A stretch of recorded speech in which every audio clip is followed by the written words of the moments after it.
What is up, guys? We are, of course, back with another video. And if you remember last year, we took a look at Fractal Design's Torrent case, and this was one of my favorite cases of all last year. Super high airflow, you could fit all of the hardware you wanted inside, came with a bunch of fans.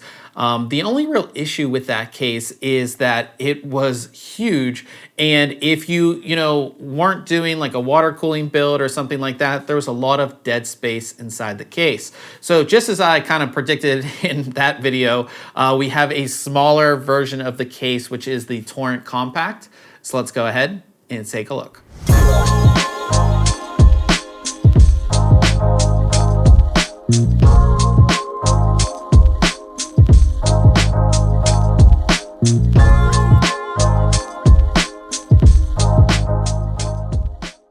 The Torrent Compact, of course, is a smaller version of the original Torrent. Now I'll go ahead and put the official dimensions of the Torrent Compact sort of like right here.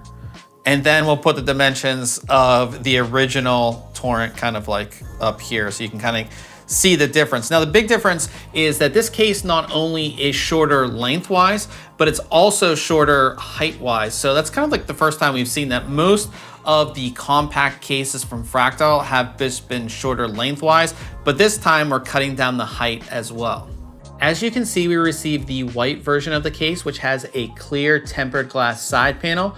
There's also black versions of the case. You can get one without a tempered glass side panel, just a plain normal black side panel. And then there's two different types of tint. You can get a light tint or a dark tint on the black version of the case.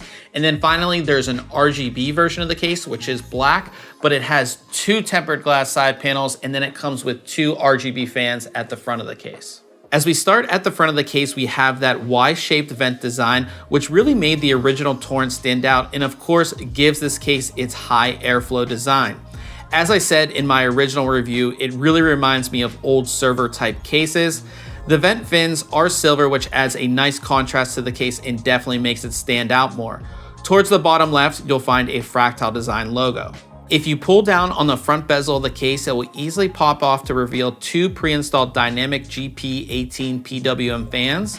These fans feature an optimized fan geometry for balanced airflow and static pressure, and also have notched blade edges to eliminate fan hum. The front of the case will also support three 120 or two 140 millimeter fans, or radiators up to 360 millimeters using the included fan brackets. On the inside of the front bezel of the case, you'll find a removable filter, and there's also one that pulls out from the bottom of the case, although you do have to remove the front bezel to access it. These filters use a nylon mesh, which offers 2 times the airflow of plastic filters. As we move up to the top of the case, we find all of our buttons and connections. From left to right, we have headphone and microphone jacks, a USB 3.0 Type A port, large power button, another USB 3.0 Type A port, a USB 3.2 Gen 2 Type C port, and a small reset button.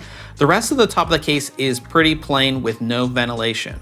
This section of the top of the case easily slides off to reveal your power supply mount as well as a hard drive mount. This hard drive mount supports either a 3.5 inch or 2.5 inch hard drive. By removing a single thumb screw, you can easily remove it from the case. The top mounted power supply placement allows for the entire bottom of the case to be used as an air intake, and you can fit full ATX power supplies up there. There's also a built-in water cooling fill port up top. The main side panel of the case is a tempered glass panel. There is a toolless top latching mechanism, which allows you to easily remove the panel with a single hand. The opposite side panel is all white, but has the same toolless mechanism, so getting into either side of the case is extremely easy. As we come around to the back of the case, we have a pretty simple design with our power supply mounts at the top and our motherboard mount below. The rest of the rear of the case is ventilated, and there is room for an optional 120 millimeter cooling fan. One more thing to note about the rear of the case is that there are 4 Velcro straps along the exterior that makes managing and organizing your cables coming out of your motherboard and power supply really easy. As we take a look inside, we have a pretty simple design. The main side of the case is made to show off your motherboard and graphics card. The case does support mini ITX, micro ATX, ATX, and even extended ATX motherboards up to 274 millimeters. There are two main cable routing holes to the right of the motherboard, and they do have rubber inserts. One thing I did notice about this case is that there are no cable routing holes below the motherboard because the case is made shorter. This basically means that you have to route all of your cables to the side, which will look a little odd if you do have a shorter graphics card like we do. The bottom of the case is completely open, and you have support for 3 120 or 2 140 millimeter fans or radiators up to 280 millimeters. You can also install 2 180 millimeter fans if you plan to install a micro ATX case. Now, unlike the original Torrent, the bottom case does not feature the removable cooling bracket, so if you do want to install fans down here, you'll likely have to remove the feet of the case. Moving up to the top of the main compartment, we have our power supply mount, which does have the same ARGB strip that we saw in the original Torrent. I like this. It just adds a little bit of flair to your case, and it uses a standard ARGB connection so you can control the lighting with your motherboard's RGB software. Removing the opposite side panel, we can see how the rest of the case is designed. One thing I noticed almost immediately when I took the back panel off the case is that there's not a whole lot of space between the back side of the motherboard tray and the back of the case. You know, Fractal has always been a company that's given you a ton of space behind the motherboard tray to route and hide cables, and things are extremely tight in this case. Towards the bottom of the case, you'll find 3 2.5-inch hard drive trays. These trays are made of metal and are easily removed from the case by a single thumb screw. Now, as we move to the front of the case, we'll find the Nexus 9P Slim Fan Hub. This fan hub allows you to control up to 9 PWM fans using a single 4-pin header to your motherboard. As far as cable management, on the back of the motherboard tray, there's a main cable guide channel with 2 Velcro ties, as well as a third tie on the back of the motherboard tray itself. There's also an interesting cable guide towards the front of the case with the Fractal Design logo on it, which I actually didn't even end up using. And then there's 6 more tie-down points for use with the included cable ties. Now it's time to move on to testing. So here are the specs of our test system. For our test, we're going to be recording both temperatures as well as noise levels from 2 sections of the case. Now, our idle is taken on the Windows 10 desktop with nothing running for 1 hour. And then our load test is taken using the AIDA64 system stability test with both the CPU and GPU selected.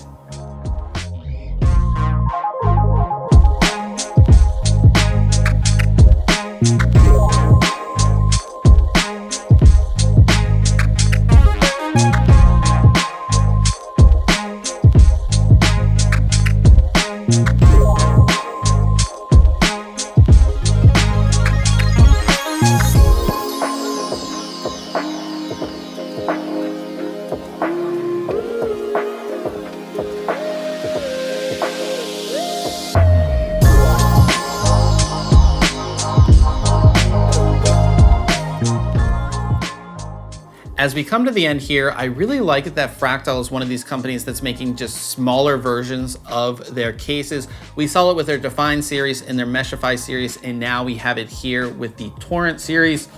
I really like it because, you know, if you're doing kind of a simple build, kind of like what we have here, you know, no water cooling, no AIO, even, you know, a smaller graphics card, in those big cases, it's just overkill, really.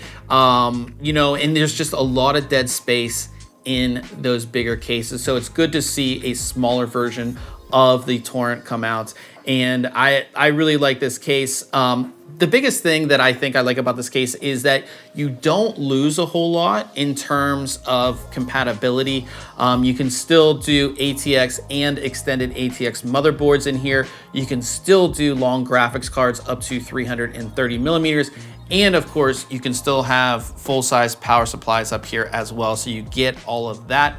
You also get the 2 180 millimeter intake fans on the front of the case. And in our testing, actually, you can actually feel the air coming out of the back here. In our testing, you know, those fans were enough for our system. I would suggest getting a rear fan if you want an optimal airflow, you know, but those two 180s at the front definitely do a good job. And of course, you can install fans on the bottom of the case. You can also do a 360 rad up front and a 280 in the bottom of the case. And you do get that fan hub that supports up to 9 fans. So all the fans you can put in here, you can easily connect to the fan hub and then control it all through your motherboard very easily. You can support up to 4 hard drives out of the box with this as well, which is more than enough, I think, for most people. You know, I like pretty much everything about this case. Fractal always has the best side panels. They literally just pull off, you know, you can take them off with, you know, a single hand. It's super easy, all of that. And installation in this case was very easy as well. The only thing that I really felt was a little weird about this case is that Fractal was always a company that like gave you room behind the motherboard tray to hide cables and route cables. And in this case, there's hardly any room at all. You basically have to have all of your cables flush to the back of the motherboard tray, or this back panel will like pop off.